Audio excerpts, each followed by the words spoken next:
Allora, il 25 settembre si andrà a votare per le elezioni politiche. Allora, voi sapete che come Chioggia Azzurra a ogni elezione abbiamo fatto un percorso. Alle ultime elezioni regionali, Chioggia Azzurra siamo stati quelli che abbiamo sostenuto a tutta forza i candidati locali. Chioggia è l'unico comune di tutto il Veneto che ha 3 consiglieri regionali. Allora, purtroppo c'è la percezione popolare che i politici non servono a niente, che fanno i loro interessi, eccetera, eccetera. Non è così, perché tutti quanti, chi va a amministrare, chi sia un semplice consigliere comunale di un piccolissimo paese, che sia un consigliere regionale, che sia un governatore, che sia un parlamentare, tutti quanti vanno per cercare di fare il bene per la loro comunità, ovviamente a seconda delle appartenenze, a seconda delle aspettative, a seconda insomma, di quello che uno è più legato, cioè, voglio dire. Allora, l'ultima volta che Chioggia è stata in odore di poter entrare con un parlamentare è stato ancora praticamente oltre 10 anni fa, e c'è di più di 10 anni fa c'è stato il momento in cui poi c'è stato il governo Berlusconi, quello che ha vinto, cioè che è stata una legislatura che è durato 5 anni. Prima di quella legislatura, adesso scusate l'anno preciso non me lo ricordo, ma ne sono tanti,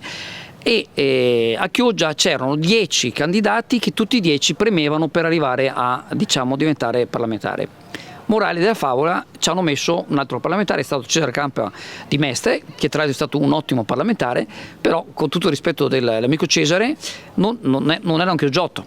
Ha fatto benissimo lo stesso perché si è impegnato molto per Chioggia, forse ha fatto di più di qualche altro chioggiotto che se fosse stato eletto, però non era del territorio. Allora, io faccio questo esempio tante volte, e cioè se uno abita su un condominio e non va alle riunioni di condominio, si fa quello che non segue. Allora è importante chi può di seguire la politica, è importante partecipare al voto. Allora, al momento non vi diciamo niente, abbiamo delle idee precise per la prossima campagna politica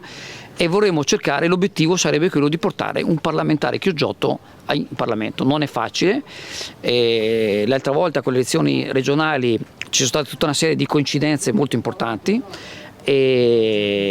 irripetibili, io direi irripetibili, anzi direi di molto difficilmente ripetibili con le elezioni nazionali.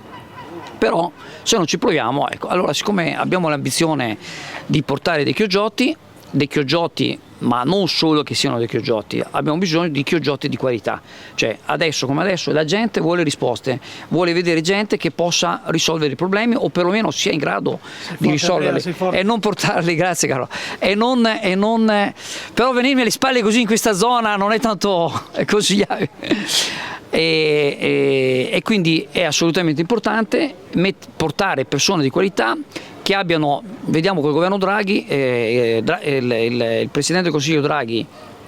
è stato immediatamente, come era in odore che diventasse il Presidente del Consiglio, l'Italia ha fatto subito un passo avanti, quindi dobbiamo trovare persone competenti. Quindi il prossimo obiettivo del Chioggia Azzurra è quello di individuare un modo, se c'è qualcuno che vuole avere delle proposte, delle idee, siamo qui,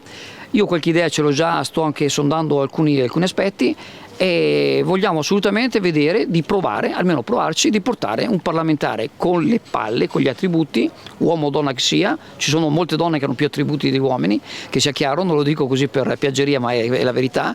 e vogliamo fare questa cosa qua.